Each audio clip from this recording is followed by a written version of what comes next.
Pranam, Partho. Pranam. Partho, one of the things I want to understand is that we rarely get very interesting wisdom, gyan on spirituality in some retreat, or a podcast gets to us, or a book we read. And at times when it's really deep, we get moved by it dramatically and we are touched deeply and we really want to hold it within us.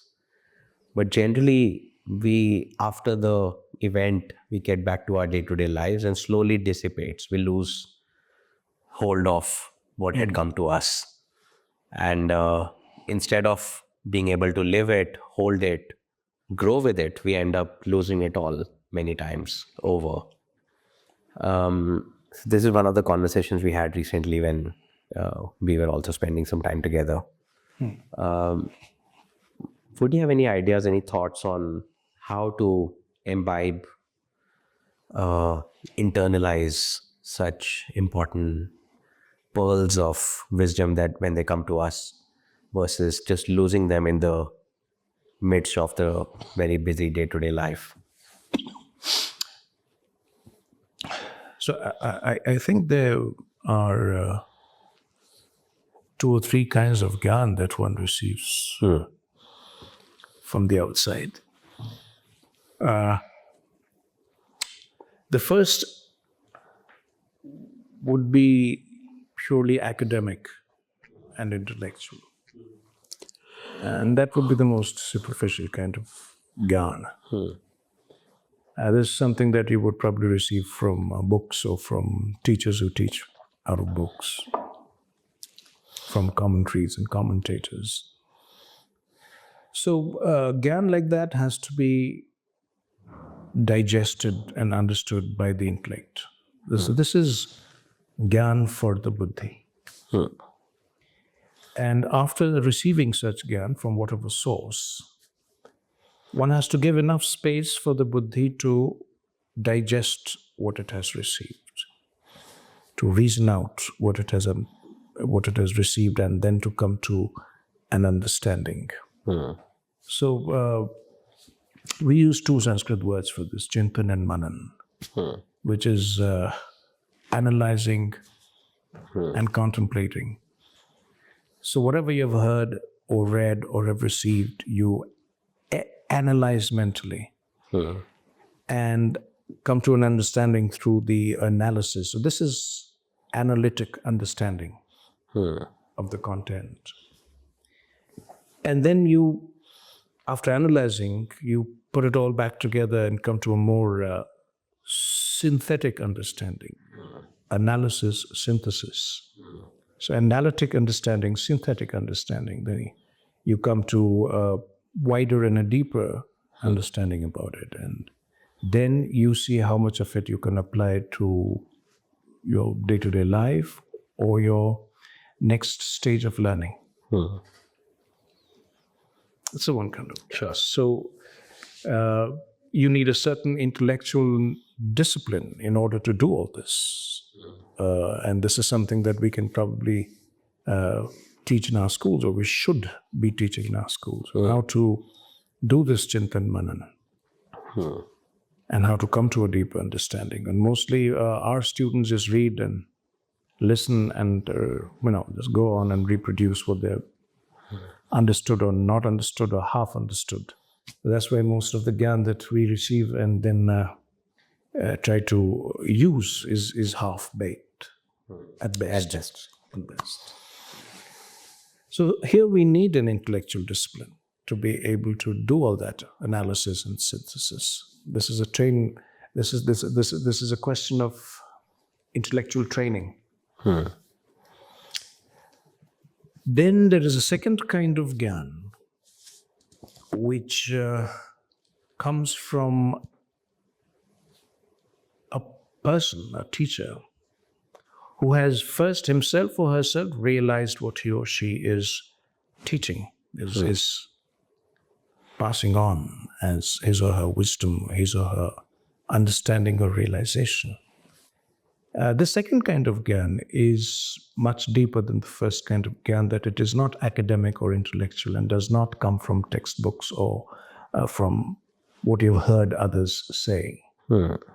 So this is not any kind of second-hand knowledge. It's not borrowed knowledge.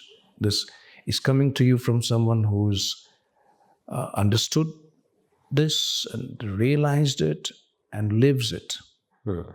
And in living it, continuously modifies it, refines it, deepens it, widens it. Yeah. So that knowledge, that gyan, has a different power and intensity. Now, this is not something that you can intellectually digest. It's not something that you can simply analyze and put together again and come to an understanding. This, because it comes from a deeper source of realization, it has also to sink to a deeper level in the listener, in the student. Now, here we come to the question of quiet assimilation. The Chintan Manan is now deepened into what may be called Nididhyasana, which is dwelling on this knowledge quietly. Perhaps not even those who are really trained in this don't use the intellect to understand. They actually suspend intellectual activities, and they know how to just open up in their beings in silence, in quietude of the mind, and simply allow this whole jnana to seep in, to fall deeper into the being. And this jnana, if this is done properly, if one does not dissipate, which is your question, and I'll come to it, if one does not dissipate, one can keep it, hold it. We call it dharan in Sanskrit. Dharan means to hold something.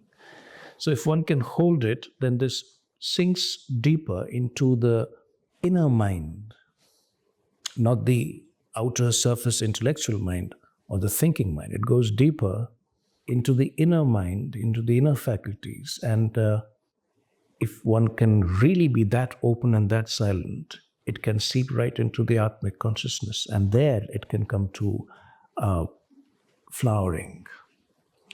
So the understanding then blossoms from within. What you've heard, what you've assimilated, after a while it blossoms from inside as your own understanding and can lead to your own realization.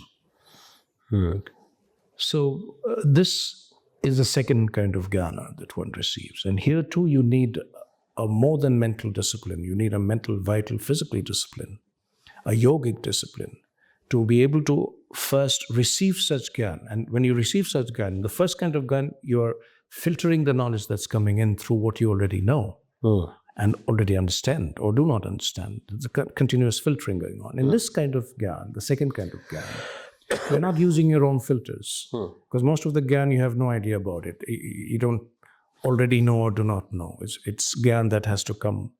It's coming from a higher source than your mind. So here there are no filters. It has to be absorbed in complete silence. You have to open up in listening. It's a very passive process. You open up and you receive and you take into yourself, you absorb, you assimilate, and then whatever you absorb and assimilate, you allow it to come to fruition within yourself. So for that you need to have much more of this dharan, samarthya we call it. Samarthya means capacity. Dharan samarthya, capacity to hold. Hold what? Hold the gyan within yourself. How? By being silent. And beyond mind for sure. Yes, by being silent, by not using your intellect, not using your filters, your prejudices and biases, your past knowledge and belief system, none of that, none of those filters. You're just taking in as deeply as you can, which you can do when you're quiet. So here, there is a discipline of inner quietude that you have to first master. And then you are prepared to receive this kind of gyan in the traditional knowledge systems. The teacher, the guru, would first prepare you to receive this gyan before giving you this gyan. Because without the inner mental, vital preparation to receive this gyan in your mind and heart, if the guru or the teacher were to give you this gyan, it would be throwing seeds in infertile grounds. You'd be wasting the seeds. So first, the ground has to be made fertile. It has to be prepared. So the student, the learner, has first to be prepared intellectually, mentally, emotionally, vitally, psychically, to receive this gyan and then to take the gyan within oneself. That is developing one's dharan samarthya, one's capacity for silence, for inner quietude, and for holding such gyan without using the mind, without the intellect. So this knowledge is not entirely for the buddhi. This kind of gyan is for the atma, for the psychic. And then, of course, there's a third kind of gyan that does not come through any human agency at all. It comes directly from the cosmic consciousness. It comes directly from Ishvara. The kind of gyan Arjun received from Sri Krishna. So this is gyan that comes from above, from what we may call a supramental source. The jnana, the higher supreme knowledge, comes directly down into the learner, into the sadhak. Now, this third kind of gyan is the supreme gyan that comes. This is atma gyan, this is keval gyan. There are several terms we use for it. It is certainly not mental knowledge. It comes from above, it comes from the supreme source of all knowledge, which is the divine. And again, and obviously, one has to be prepared to receive such gyan. Not everyone does it. It takes years of sadhana to prepare oneself for receiving this kind of gyan directly from the divine source. And it comes to you, as I said, either through many years of patient inner preparation, which is sadhana, or through the grace of the Guru. The Guru alone has the authority and the capacity to open that center in you which can receive directly from the divine. So again, to find such a Guru is in itself an act of the divine grace and privilege. Not everyone finds such a Guru. So for this, of course, if one has been prepared spiritually and psychically to receive that kind of gyan, then one would have that kind of capacity to hold it. And there would be no dissipation. So, having said all this, the little point about directly answering your question, why we dissipate because we can't hold it. We haven't been trained to hold this kind of gyan. Who's to be blamed? Our parents, our schooling system, our social systems. Our society and our schools are not designed around a spiritual life. They are designed around a very superficial kind of intellectual life, a consumerist intellectual life. So who cares? So this needs a spiritual psychic education to be prepared prepared in such a way that you can receive these higher and more subtle forms of gyan. So dissipation happens through, firstly, the fact that we can't hold. So whatever little of value we get, we start jumping around in excitement. I've got this, I've got that, and you dissipate. You throw away the whole thing because you're like a kid, excited because he's been given a new toy and he doesn't know how to play with it. Or he's given something fancy and wow, I don't know how to handle this. So I'll scream from the rooftop, look what I have, and that's the first cause of dissipation because I'm a kid, and what has been given to me is way beyond the kid's pay grade. The kid's capacity to receive and assimilate. So a real teacher, true acharya or guru would never do that. He or she would give according to what can be received. This is a sacred principle in all Vedantic teaching, that you give only according to the capacity to receive. In Sanskrit, we call it patrata of the learner. How much can the learner receive, and give according to that. So that's the first thing. Then one dissipates because one can't stop talking. And it's a very, very bad habit once you come to the path of self-realization. One has to learn austerity of speech. Without an austerity of speech, there's no way one can hold a higher gyan in oneself. One will dissipate it by talking about it. And human beings have this deep-seated tendency to become a teacher before you have really digested the news. And most teachers are therefore passing half-baked knowledge. But they haven't digested themselves, but again, there's this immaturity in them and they have to start sharing it and teaching other people. That's the other reason you dissipate. Third way of dissipating is you get distracted by all the on-the-path experiences. So when you enter the path of self-realization, many things happen to you in the system, and you begin to experience a lot of things which, in any case, as a human being, you should be experiencing. It's all what we call the subtle physical experiences, subtle vital experiences, even some psychic experiences. All these things that should be natural to us if we are brought up in a spiritual way. And suddenly these things come to us. This center opens up, that center opens up, there's this movement in the spine, and this chakra opens up, and we get excited again like kids. And we start dancing around and we start following this path, that path, And all that excitement and all that movement dissipates it again. You don't have the capacity to hold in utter quietude and stillness. But it's only those who can hold in utter quietude and stillness and not get distracted by anything on the path, on the way, and have lost that compulsion to speak and share, and have gone beyond this excitement of the vital in the mind, have practiced samatha enough, who can receive such higher gyan and follow the gyan to its fruition.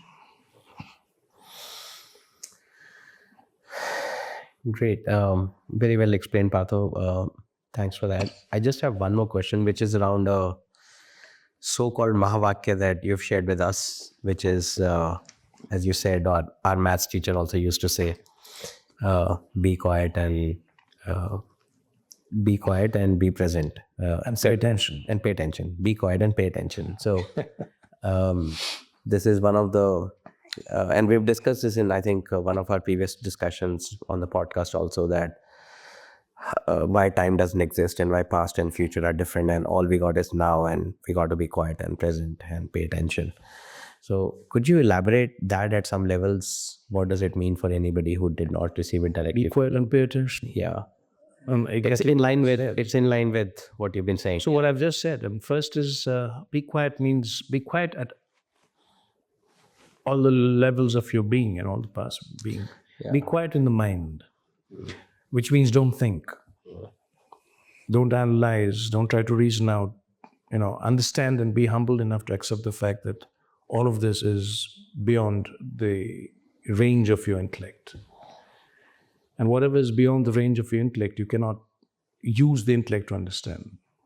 Because you'll end up understanding only that which you're capable of understanding because of your previous knowledge and understanding, right? And you might miss the whole essence of... Yeah, I mean, everyone understands according to his or her past knowledge and understanding.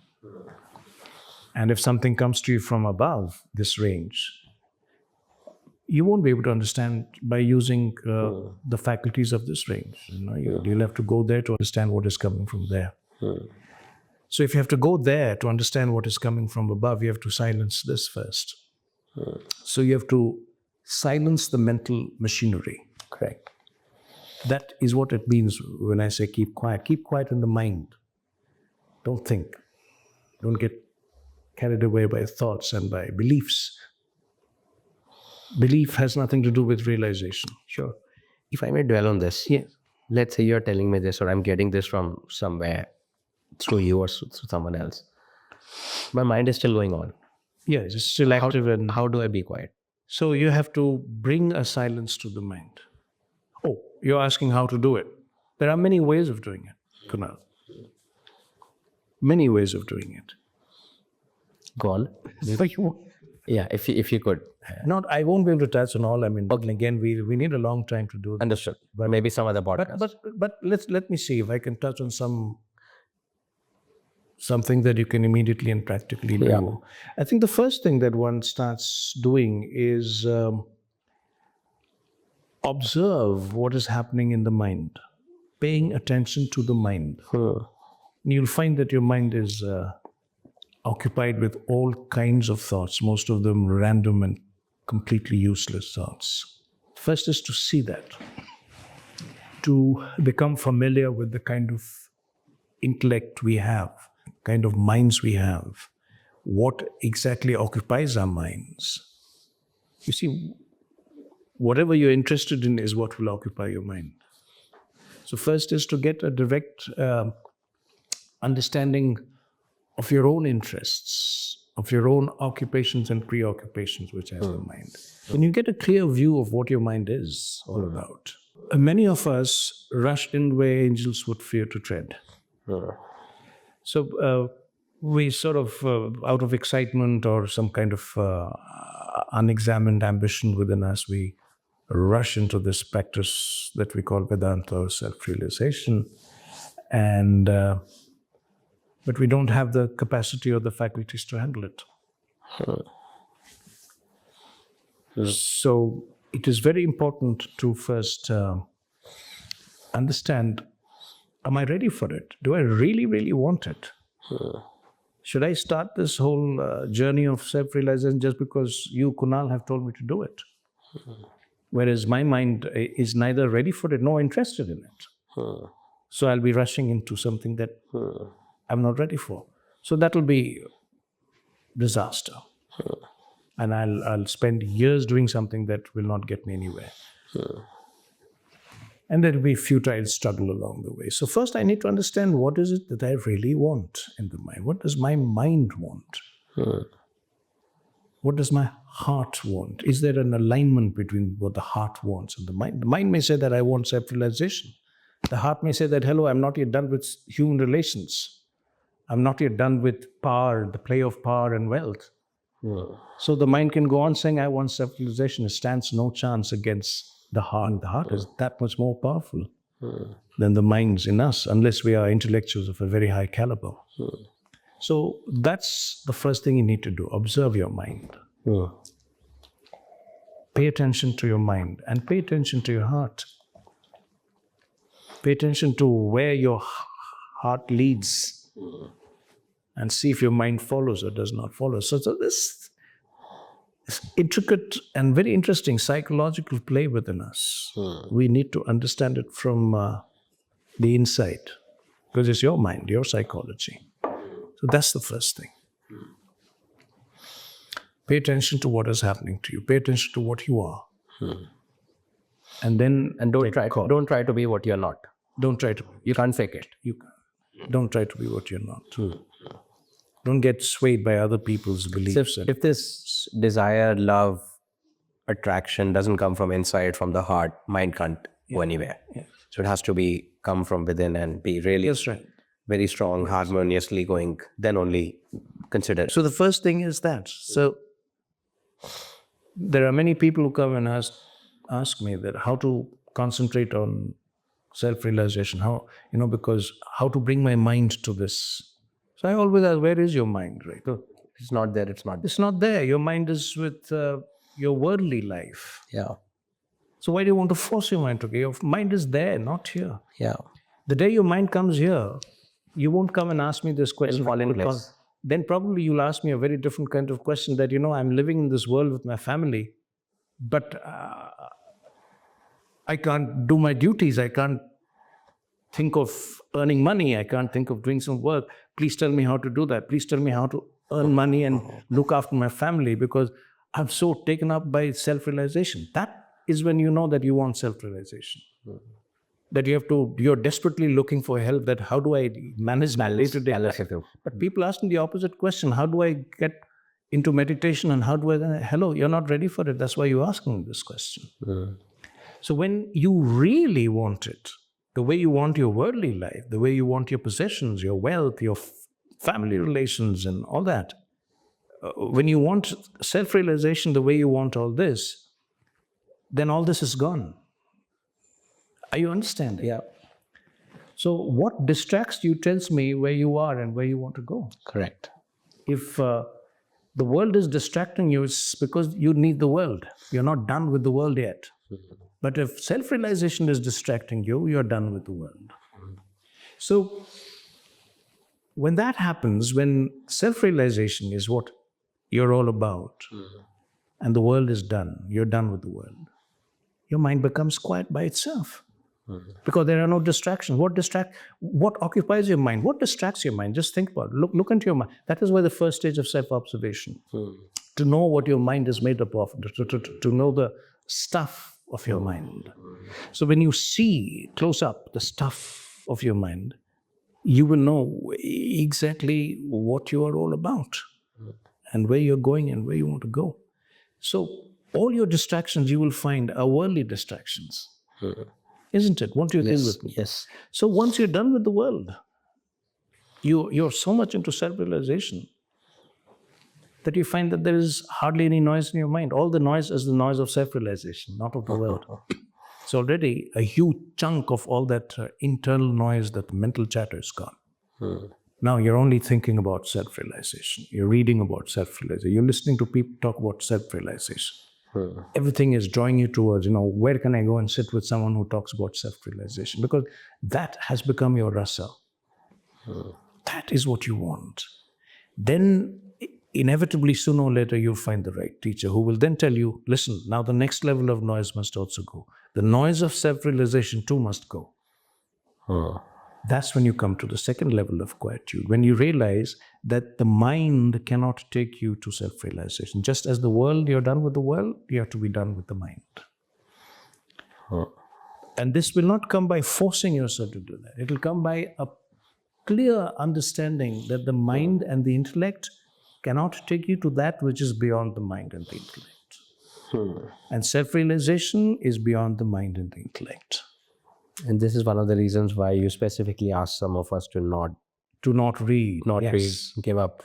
Yes, and don't listen to intellectuals, because everyone will give you intellectual academic interpretations. Don't go for interpretations. Don't go for other people's opinions and judgments and even experiences, because it's somebody else's experiences. Be done with all that. Yeah. Yeah. So then the second level of noise is also gone.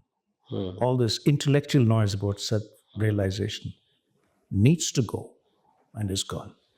You've already come to a deep level of silence without doing anything about it at all, just following your heart and your mind to where it must go.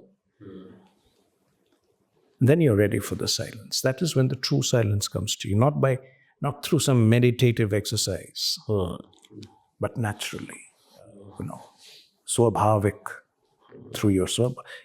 It is natural and effortless. It comes in the Sanskrit word we use for it is sahaj. Sahaj bhav. It comes to you in a sahaj bhav.